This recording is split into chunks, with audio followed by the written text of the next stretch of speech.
Guys, welcome back to my channel. আমি অন্বেষা আজকে আবার আরেকটা নতুন ভিডিও নিয়ে চলে এসেছি।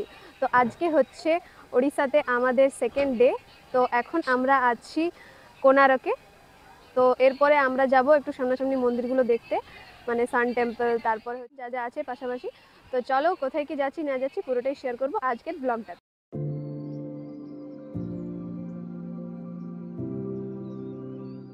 কোনারকের সূর্য মন্দির ভারতের ওড়িশা রাজ্যের পুরী জেলার কোনারক শহরে অবস্থিত। কোনারকের সূর্য মন্দিরে ঢোকার আগেই এরকম একটা অনেক বড় মার্কেট আছে। বিভিন্ন রকমের হস্তশিল্পের জিনিস, খাবার দাবারের দোকান, এসব তো আছেই, কিন্তু আমার সব থেকে বেশি চোখে পড়েছে কাজু বাদাম। এই মার্কেটটা পার করে পৌঁছে গেলাম সূর্য মন্দিরের গেটে। সেখানে ঢুকেই টিকিট কাউন্টার থেকে টিকিট কেটে আমরা প্রবেশ করে গেলাম সূর্য মন্দিরে। বিশ্বাস করা হয় যে মন্দিরটি পূর্ব গঙ্গ রাজবংশের প্রথম নরসিংহদেব এটি নির্মাণ করেছিলেন।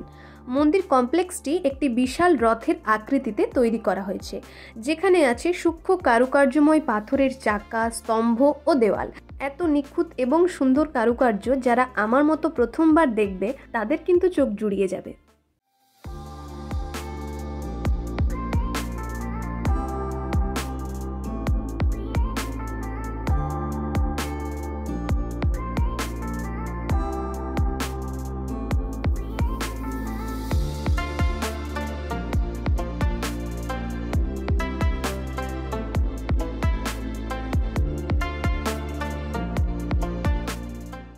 এই মন্দিরের নির্মাণের পেছনেও এক কাহিনী রয়েছে। জানা যায় যে রাজা নরসিংহদেবের আদেশ অনুযায়ী 1200 কারিগরের মধ্যে কেউই মন্দিরের চূড়ার কলসা স্থাপন করতে পারছিলেন না। সেই সময় প্রধান স্থপতি বিশু মহারানার ছেলে ধর্মপদ সেই কলসা বসাতে সক্ষম হয় এবং মন্দিরের কাজ সম্পূর্ণ হয়। যদিও সমস্ত কারিগরদের কথা ভেবে অবশেষে নিজের জীবন উৎসর্গ করার জন্য ধর্মপদ মন্দিরের উপর থেকেই সমুদ্রের জলে ঝাঁপ দেয়।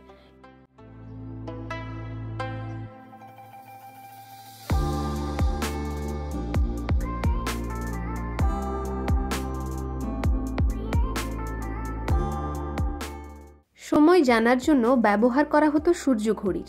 সমুদ্র থেকে উঠে আসা সূর্যদেবের বিশাল রথ, তার সামনে রয়েছে 7 জোড়া ঘোড়া। 7টি ঘোড়া মানে সপ্তাহের 7 দিন।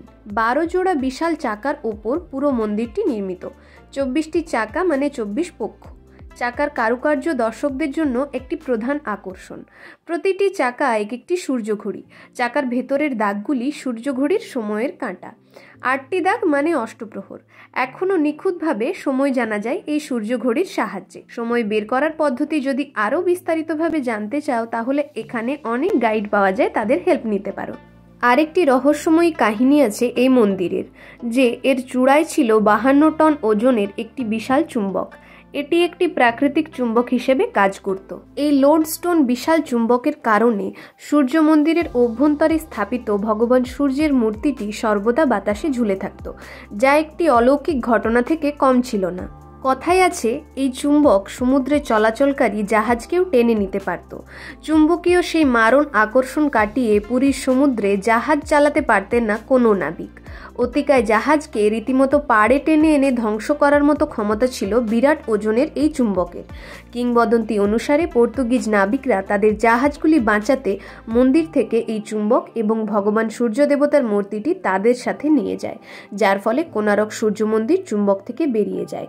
যদিও এই চুম্বকের কি হয়েছিল, এটি এখন কোথায় রয়েছে, সেই সম্পর্কে বিভিন্ন গল্প ও মতবাদের প্রচার আছে। এরকম আরও রহস্যময়ী কাহিনীর জন্যই মন্দিরটিকে অভিশপ্ত বলা হয়, আর এখানে কোনো পুজোও হয় না। এই সব কিছুর টানেই পর্যটকদের প্রচুর ভিড় হয় এখানে। এমনকি এরকম অলৌকিক, রহস্যময়ী, পৌরাণিক ও ঐতিহাসিক ঘটনা সাথে এরকম জায়গা ব্যক্তিগতভাবে আমার খুব ভালো লাগে। এরপরে সূর্য মন্দির থেকে বেরিয়ে আমরা চলে এলাম কোনারকের জগন্নাথ মন্দির।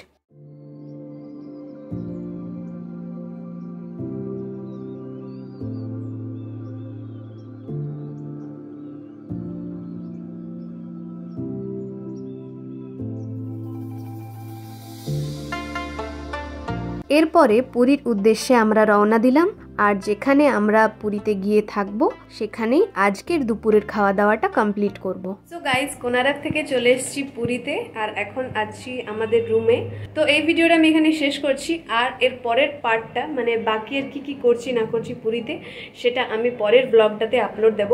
তো চলো আজকের মতো টাটা, দেখা হবে খুব তাড়াতাড়ি আবার নতুন একটা ভিডিও নিয়ে। ভিডিওটা ভালো লাগলে অবশ্যই লাইক করে দিও আর চ্যানেলটাকে সাবস্ক্রাইব করে দিও। টাটা।